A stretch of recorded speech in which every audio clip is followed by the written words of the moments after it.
This isn't a landfill or a factory site, it's a beach. And these are not fresh clothes. They're the very ones you donated, hoping they'd find a second life. But instead, they were shipped halfway across the world, dumped as waste, and now they choke the same beaches where children play. This is where your fast fashion goes to die.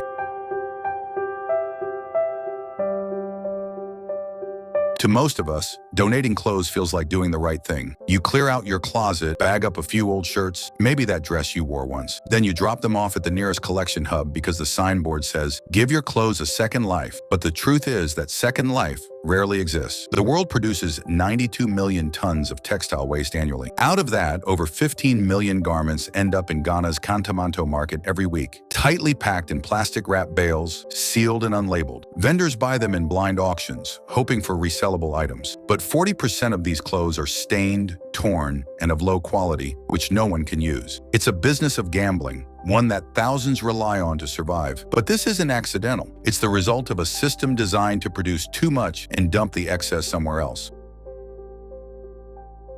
Fast fashion brands like Zara, H&M, Nike, Gildan, and Marks & Spencer produce clothing at a scale far beyond demand. Zara alone pumps out over 450 million items a year, and H&M produces a staggering 3 billion garments annually, but not everything sells. And once those items go out of season or off-trend, they're pulled from shelves and funneled into recycling programs. Some brands even promote their own take-back or donation bins, giving consumers the illusion that the clothes are being repurposed sustainably. But here's what actually happens. That unsold stock, along with secondhand donations, is bundled and sold in bulk to textile exporters. From there, it's shipped off to countries like Ghana. On paper, these shipments are classified as recycled or reusable, but the reality is far from it. Over 40% of the clothing that arrives in Ghana is torn, stained, and completely unusable. Vendors pick out what they can. The rest is dumped straight into landfills, along beaches, in open gutters, or burned. It clogs drains, releases toxins, and leaches microplastics into rivers, soil, and food chains. In some areas, the rejected clothes have even formed tentacles, long synthetic strands buried deep in sand and dragged out by tides. But this crisis isn't just environmental. There's a human cost, too. On the ground, Kayaye, female head porters carry these 50-kilogram bales across long distances for just a few dollars. No job security, no health care, and no protection. Local tailors work for vendors and traders, trying to salvage and repurpose damaged garments. But like the porters, they do it under tough conditions, long hours, unstable pay, and no job security. This system traps people in a continuous cycle of low-income, high-risk labor.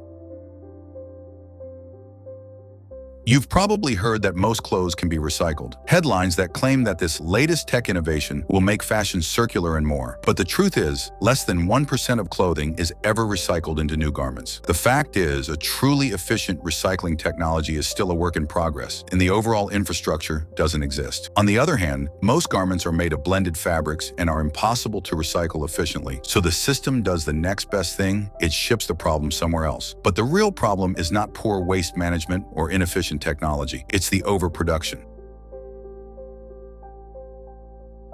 Fast fashion brands produce billions of clothing items every year. The fast fashion brands don't produce to meet demand. They overproduce on purpose to dominate shelves and feed constant cycles of consumption. And the result? Billions of garments produced get dumped while having zero accountability for what happens after the sale. Still, people in Ghana are fighting back against the problem at hand. Grassroots organizations are training market workers in upcycling, repair, and resale optimization. Some are turning textile waste into insulation materials. Others are pushing for extended producer responsibility, or EPR, a policy that would hold brands accountable for the afterlife of their products. But real change can't just come from those on the receiving end of the problem. It can only happen with collective efforts. When you donate your clothes, you might think you're being sustainable, but you're not recycling, you're just contributing to outsourcing the waste. This isn't to make you guilty, but to make ourselves more conscious of our choices and make the brands, systems, and our consumption more accountable. So the next time you clean out your closet, ask yourself, are these clothes going to someone who needs them? Or are they ending up in a community that's already drowning in what the world threw away? If this made you think differently,